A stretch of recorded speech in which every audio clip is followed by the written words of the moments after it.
So, you finally got yourself a Rubik's Cube.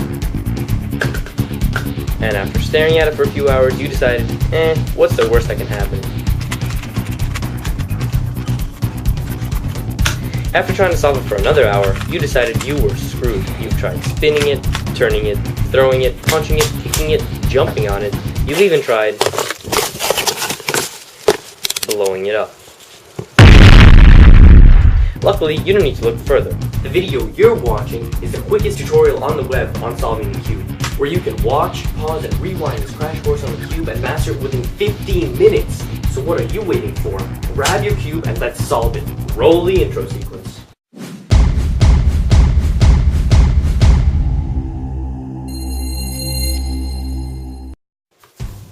Okay, so before you actually start to learn how to solve the cube, you should know the basics, how the cube is structured and what it's made up of.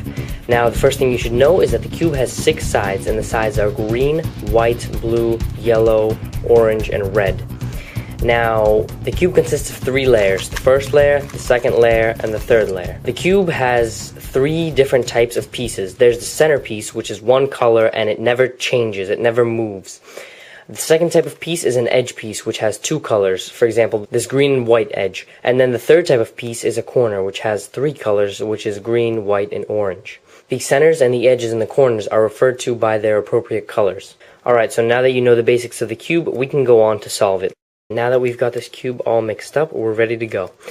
The first thing we're going to do is solve this green cross by putting in the 4 green edges into their appropriate places. So when solving the cross, we have to follow several steps. The first step is to find the green edge. The second step is to connect the other color of the edge to its appropriate center. The third step is to connect the green part of the edge to the green center, and the final step is to correct any mistakes that we may have made. So here we go. First step, we find a green edge. Here we go, green, yellow. Second step, we connect this yellow with the yellow center. There it is, we've connected it. Third step is we connect this green with this green center by turning it like this. There we go. And the fourth step is to fix any mistakes we may have made. Well, we haven't made any, so there we go. There's our first edge piece placed in. Now we start the cycle all over again. First we find an edge piece. Here we go, green and white. The second step is we have to connect this white to a white center. So if we turn this like this, then these 2 whites will be connected. The third step is to connect this green with the green center, so we turn it like this. And the final step is to fix any mistakes we may have made. Well, we haven't. Our yellow is still there, and now we've created the white. And now we start all over again. So we find this edge piece, red-green. Second step is we connect it with the red. Well, it's already connected. Third step is we connect the green with the green center, so we do that. Fourth step is to fix any mistakes. Once again, we haven't made any. We've got white, red, and yellow all set. Last edge piece. We're looking for green-orange, which we found right here. We connect the orange with the orange center. It's already connected for us. Now we connect the green with the green center. There we go. And now we fix any mistakes. Well, we haven't made any. There we go. We finished the first cross. Now to move on to the corners. The corners have a different set of steps. The first step is to find a corner. The second step is to make sure the corner is in the optimal position. The third step is to place the corner in between its 2 appropriate centers. And the final step is to place the corner in. Well, let's do the first step. Find the corner. Here we go. Green, red, yellow. Now, the second step is to make sure it's in the optimal position. The optimal position is when you are holding the cube so that the green center is pointing upwards. The green part of the corner is looking straight at you. So, in this case, this is in the optimal position. The second step is to take this corner and bring it in between its 2 appropriate center colors. The 2 other colors of this corner are red and yellow. So we turn this until it's in between the red and yellow centers, as it is now. The final step is placing this corner into here, which is what we want to do. To do this, we first have to move it away. Right now it's on the right side, so we move it away to the left. We bring down the right, we place it in, and we lift it up. As you can see, we've placed this corner into its appropriate position. And now let's start all over again. First, we have to find a corner. So we find this corner right here, green, white, and orange. Next, we have to make sure it's in the optimal position. It is, since the green is facing up and this green part is pointing towards us, this is in the optimal position. Now we turn it until it's in between the orange and the white, which it already is, and now we place it in. This time, since it's on the left side, we turn the bottom to the right, we bring the left down, we place it in, and we lift it up. Now, as you can see, we've placed the orange and white corner in. Now we start all over again. We're looking for another corner. Here it is. It is the green, white, and red corner. Is it in the optimal position? Yes, it is. When the green is facing up, this is pointing towards us. Now we have to take this and bring it in between the red and the white centers, as this is red and white. There we go. Okay, so now we've placed this corner in between the white and the red. So now, since this is on the right side, we have to move it away to the left and bring down the right, place this in, and lift it up. Now, as you can see, we've placed in the red and white corner, so we have the last one remaining. Let's look for it, and we found it right here. It is not in the optimal position, as you can see, because it's not down here in this third layer. So we have to get it down there. What we do is we bring this down, we move it to the side, and we lift this up.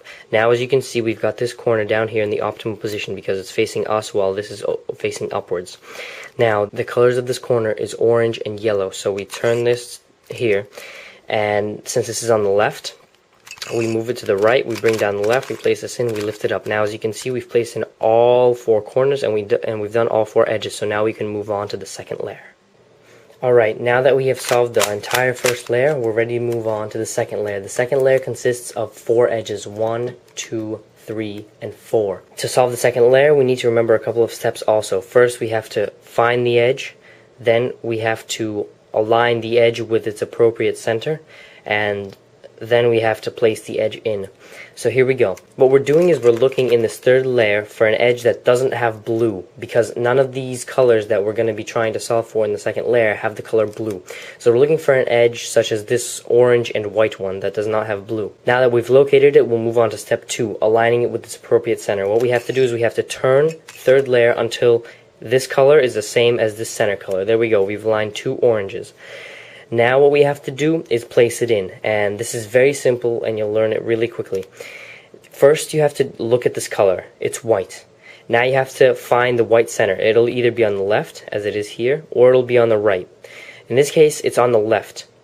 Now what we have to do is we have to perform this set of steps. First, we move it away from the white. Since this color is white and this color is white, we move it away from the white. Since we've moved it to the right, we bring down the left. We realign the 2 oranges, we lift this up, and now we've noticed that we've misplaced a corner. Now, from the first layer, you probably remember that we have to move this away, bring it down, place it in, and lift it up. Now, not only have we replaced this corner, but we've also placed in this orange-white edge. Let's try this again. Let's look down in the third layer, and we find this edge, yellow and orange. First, we have to turn the third layer until the 2 yellows are aligned. There we go. Then we have to look at this color. In this case, it is orange. Now, this is orange also, so we move it away from the center. Since we moved it to the right again, we bring down the left, we realign the 2 yellows, we bring up the green. Now, we've misplaced a corner once more, so we move it away, bring it down, place it in, and lift it up. There we go, now we've placed the second edge in. Now for the third edge, we look down in the third layer, and here it is, red and yellow. First, we turn it until the 2 reds are aligned. Then we see this is yellow and the yellow center is here. So once again we move it away to the right. We bring down the left, we realign the reds, we lift it up. Now we've misplaced a corner, so we move it away, bring it down, place it in, and lift it up.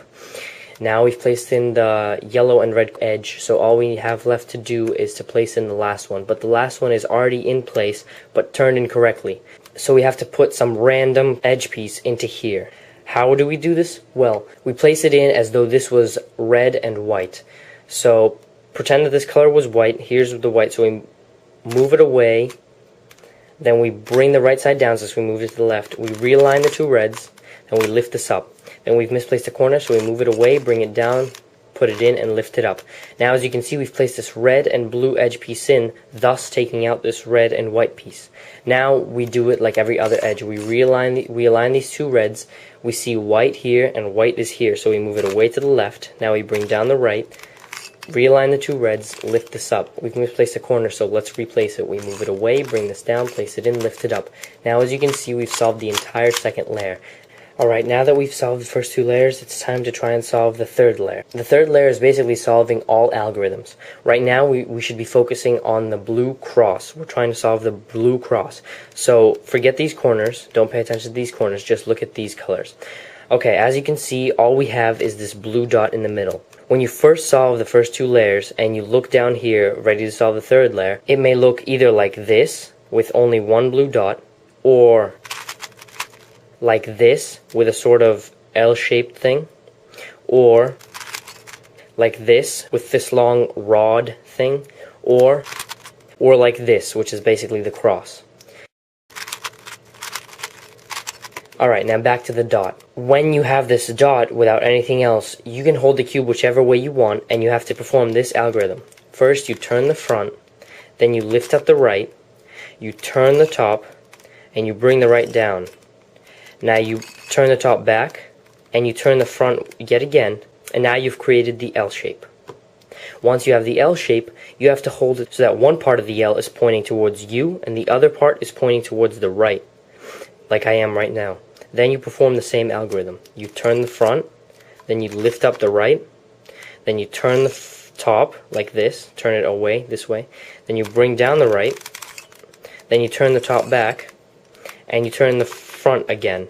And now you've reached this rod thing. When you've got the rod, you have to turn the cube so that it's horizontal, and then perform the same algorithm yet again. You turn the front, you lift up the right, you turn the top, you bring down the right, you turn the top back, and you turn the front again. And there you go, you've solved the cross. Now that you've solved the blue cross, it's time to align the cross with the centers. In this case, with the white and white, it's already aligned. But this yellow-red and orange-yellow and red-orange are not aligned at all. You want both of these to be orange, both of these to be yellow, both of these to be red, and both of these to be white. And the first step to do that is to turn this layer until at least two of them are aligned, as I've just done. I turned it once, and now the oranges are aligned and the yellows are aligned. Okay?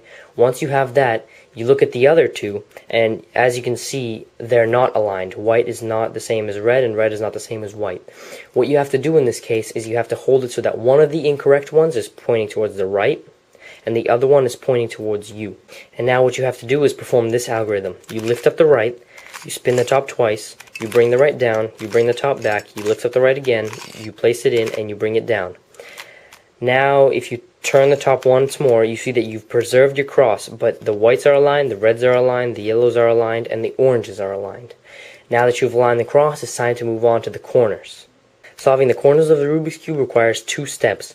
First of all, you have to place the corners, and second of all, you have to turn the corners. When I say place, I mean place it so that the blue, white, red corner is in between the blue, white, and red. Okay? So in this case, this is not placed correctly because it's yellow and orange in between white and red. This is not placed correctly because it's red and yellow in between orange and white. This isn't placed correctly because it's red and white between yellow and orange, and this isn't placed correctly because it's orange and white between red and yellow. So in this case, you hold it whichever way you want, making sure that the blue is always facing up. Now what you have to do is you have to lift up the left, turn the top this way, lift up the right, bring the top back. Now that you've aligned these, bring them down, then bring the top back, and bring the right down, and then turn the top. You've preserved your cross, and you've kept all of these aligned, but you've placed this one correctly, because as you can see, it's the blue, white, red, in between blue, white, and red. So even though it's not turned correctly, it's placed correctly. But all the others are still not placed correctly. So we have to perform the same algorithm again. But now that we've got one corner placed correctly, we have to hold it at the bottom right corner. Hold it like this, and perform the algorithm again. Lift up the left, turn the top, lift up the right, turn the top back, bring down the left, turn the top back, bring down the right, and turn the top once more. You've preserved your cross, you've kept this, this, and this, and now all the corners are placed correctly. Red and yellow is in between red and yellow, red and white is in between red and white, this one is completely placed correctly, and orange and yellow are placed in between orange and yellow. Now we're moving on to the last step. The last step in solving the Rubik's Cube is turning these corners correctly so that the whole cube is solved. The way we do this is we hold any incorrect ones on the right side, where our right hand is, and we perform this algorithm. This is the longest one yet. We lift up the right, we spin the top twice, we bring the right down, we bring this back, we lift it up, we place it in, and we bring it down. Now we do the same thing on the left side. We lift it up, we spin it twice, we bring it down, we spin it this way, we lift it up, we place the top in, and we bring it down. As you can see, we've got two corners turned correctly.